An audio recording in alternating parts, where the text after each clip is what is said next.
नमस्कार, मैं राहुल शर्मा। आप देख रहे हैं एक्सपीएन 9 न्यूज। स्वागत है आपका हमारे इस खास प्रोग्राम में। प्रोग्राम की शुरुआत एक बहुत बड़ी खबर से कर रहा हूं। जी हां, कांग्रेस के नेता अजय टंडन, जिन्होंने सिंधिया को घेरते हुए और इसके साथ ही साथ जो कांग्रेस से बीजेपी में शामिल हुए हैं विधायक, उनको लेकर बहुत बड़ा खुलासा किया है। जी हां, कांग्रेस नेता अजय टंडन का कहना है बीजेपी खरीद फरोख्त के जरिए जिस तरह से विधायकों को अपने पास बुला रही है, इसका साफ मतलब ये है कि बीजेपी अब केवल और केवल पैसे के दम पर विधायकों को अपनी तरफ करने में जुटी हुई है।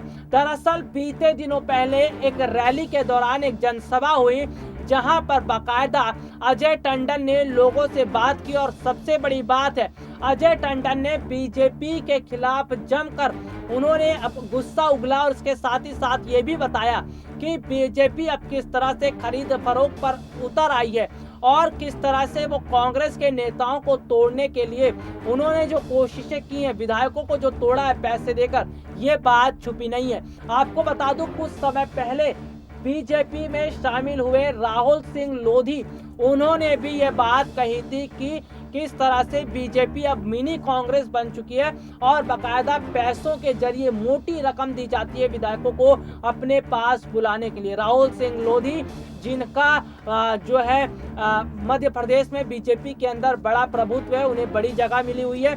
लेकिन अगर मैं बात करूं तो जिस तरह से कांग्रेस ने साफ तौर पर यहां पर बोला है कि शिवराज सिंह चौहान और ज्योतिरादित्य सिंधिया खोलकर जो है अब वो विधायकों को जो तोड़ने का उन्होंने काम किया था और बीजेपी जो रणनीति अपना रही है, इससे अब ये पता चल चुका है कि बीजेपी चुनाव जीतने के लिए अपनी पार्टी को मजबूत करने के लिए किस तरह की रणनीतियां अपनाती है। चलिए विस्तार से खबर आपको बताऊंगा और इसके साथ साथ आपको ये भी बताऊंगा कि मध्य प्रदेश की राजनीतिक स्थिति क्या है और क्या हाल है आज बीजेपी और कांग्रेस का, और किस तरह से कांग्रेस अब लगातार बीजेपी को कमजोर करने में जुट गई है।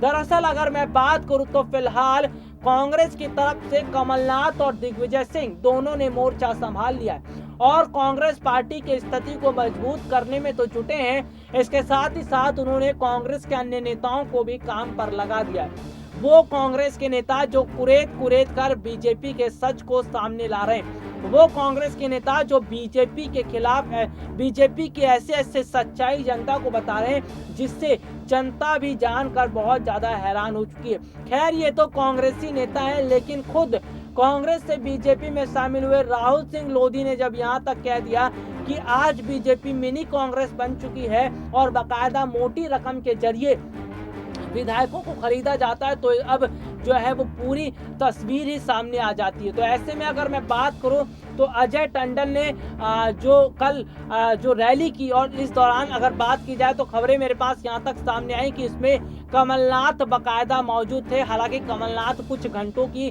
देरी के बाद यहां पर पहुंचे थे, लेकिन कमलनाथ और अन्य कांग्रेस के दिग्गज नेता और मौजूद थे यहां पर और बाकायदा यहां पर जिस तरह से अजय टंडन ने बीजेपी की सारी सच्चाई खोल कर रख दी और ये भी बताया कि आज बीजेपी पूरी तरह से बेनकाब हो चुकी है। बीजेपी की सच्चाई आज जनता के सामने आ चुकी है। लेकिन सवाल अब यहाँ पर यह बन रहा है कि क्या कांग्रेस के नेता जो बात कर रहे हैं और क्या राहुल सिंह लोधी ने जो बात कही वो सच है?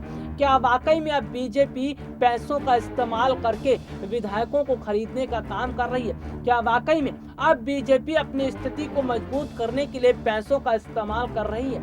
ये सवाल मैं इसलिए भी कर रहा हूं क्योंकि जिस तरह से बाकायदा कांग्रेसी नेताओं की तरफ से जो बयान सामने आए हैं, खुद राहुल सिंह लोधी ने यहां तक कह दिया था, तो इससे अब ये चीजें सामने आ रही हैं कि वाकई में बीजेपी के अंदर रहते हुए बीजेपी के जो बड़े नेता हैं, बड़े दिग्गज नेता हैं, वो खुद बीजेपी की पोल खोलते हुए नजर आ रहे हैं। तो ऐसे में मध्य प्रदेश की राजनीति एक बार फिर गर्मा गई है और अगर बात करें तो बीजेपी के अंदर भी घमासान मच चुका है। राहुल सिंह लोधी का वो बयान जब उन्होंने दिया था, तब से बीजेपी के अंदर खलबली मची हुई है और शिवराज सिंह चौहान जो हैं वो राहुल लोधी से परेशान बताए जा रहे हैं। तो ऐसे में बीजेपी के अपने ही दिग्गज नेता ने जो बात कह दी है, इससे अब पूरी तरह से जो स्थितियां हैं वो ये बता रही हैं कि बीजेपी किस तरह से अपनी स्थितियों को मजबूत करते हुए नजर आ रही है। अगर मैं बात करूं तो फिलहाल मध्य प्रदेश के अंदर बीजेपी की स्थिति भी कुछ ठीक नजर नहीं आ रही।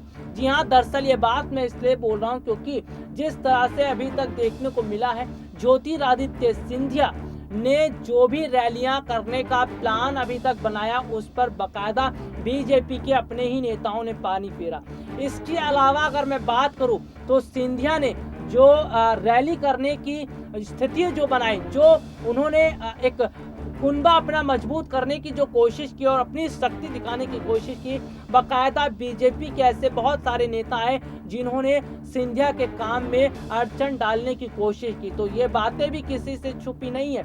और जो दौरा ग्वालियर में उनका होना था वो रद्द हुआ, व्यापार मेला जो होना था, व्यापार मेला हुआ लेकिन समय से पहले समाप्त हुआ। ये सारी चीजें बताती हैं कि किस तरह से आज मध्य प्रदेश के अंदर भी बीजेपी की स्थिति फिलहाल ठीक नहीं है। हालांकि मैं यहाँ पर पूरी तरह से ये क्लियर कर देता हूँ कि फिलहाल मध्य प्रदेश में जो वायरस फैल रहा है और जिस तरह से हमारे देश में बीमारी फैल रही है, इसको देखते हुए सिंधिया का दौरा रद्द किया गया था। इस तरह की खबरें सामने आई थी, लेकिन अंदर खाने की क्या बात है फिलहाल ये तो पता नहीं चल पाया। लेकिन सिंधिया को बीजेपी में गए 1 साल से ज्यादा का समय हो चुका है और आज भी उन्हें रैली करने की ज्यादा इजाजत नहीं मिल पाती है और रैलियां करने के लिए भी उन्हें बहुत सोचना समझना पड़ता है। तो क्या जो स्थिति कांग्रेस पार्टी में सिंधिया की थी वही स्थिति आज बीजेपी में है? क्या जिस तरह से कांग्रेस पार्टी के बड़े बड़े नेता, दिग्गज नेता सिंधिया के सामने मुश्किलें खड़ी करते थे, सिंधिया के लिए परेशानियां खड़ी करते थे, क्या वही हाल आज बीजेपी के अंदर सिंधिया के साथ होता हुआ नजर आ रहा है? जी हाँ, बहुत सारे संकेत मिल रहे हैं, बहुत सारी स्थितियां जो निकल कर सामने आ रही हैं, उससे ये साफ पता चल रहा है कि अब माहौल बहुत ज्यादा अलग हो चुका है। लेकिन अगर मैं बात करूं तो फिलहाल कांग्रेस मध्य प्रदेश के अंदर अपनी स्थिति को मजबूत करने की कोशिश में जुट चुकी है। कांग्रेस न सिर्फ किसान आंदोलन का मुद्दा उठा रही है, बल्कि इसके साथ ही साथ वो बीच बीच में सिंधिया और उनके समर्थकों को भी याद कर ही लेती है। अगर बात करूं दिग्विजय सिंह, जो अक्सर कुछ ना कुछ ट्वीट ऐसा करते हैं जिसमें लास्ट के स्थिति में, लास्ट की वर्ड्स में वो सिंधिया का नाम जोड़ देते हैं, उनके समर्थकों का नाम जोड़ देते हैं। इसका मतलब ये है कि समय समय पर जो दिग्विजय सिंह है वो दिग्विजय सिंह सिंधिया को यह एहसास दिलाने की कोशिश करते हैं कि वो जो है महाराज नहीं रह गए बीजेपी में रहते हुए। हालांकि कांग्रेस में थे तब महाराज थे, लेकिन क्या वाकई में ऐसा है? फिलहाल तो बहुत कुछ स्थितियां निकलकर सामने आ रही है, लेकिन खुलकर हम नहीं कहेंगे। लेकिन हाँ, इतना जरूर कहेंगे कि फिलहाल सिंधिया तो अभी बीजेपी में मुश्किलों का सामना करते हुए नजर आ रहे हैं और बीजेपी के बड़े बड़े नेता भी सिंधिया के लिए मुश्किलें खड़ी कर रहे हैं। आगे और क्या स्थिति होगी मध्य प्रदेश की, इसके साथ ही साथ में दमोह उपचुनाव की बात करूं तो वहां पर भी बीजेपी और कांग्रेस की नजर बनी हुई है और किस तरह से आने वाले समय में ये चुनाव बीजेपी और कांग्रेस के लिए एक कड़ा मुकाबला होगा, ये बहुत देखने वाली बात होगी। लेकिन बीजेपी फूंक फूंक के अपने प्रत्याशियों को उतार रही है, तो वहीं कांग्रेस भी फूंक फूंक के कदम रखती हुई नजर आ रही है। रणनीतियां किसके कामयाब होंगी, कांग्रेस या बीजेपी? और ये चुनाव किसके पास जाएगा, बीजेपी या कांग्रेस? ये भी सवाल रहेगा। अब ऐसे में आने वाला समय बताएगा कि आखिरकार मध्य प्रदेश में जो ये उपचुनाव है इसमें जीत किसकी होती हुई नजर आएगी। तो फिलहाल के लिए आज मुझे इजाजत दीजिए, नमस्कार।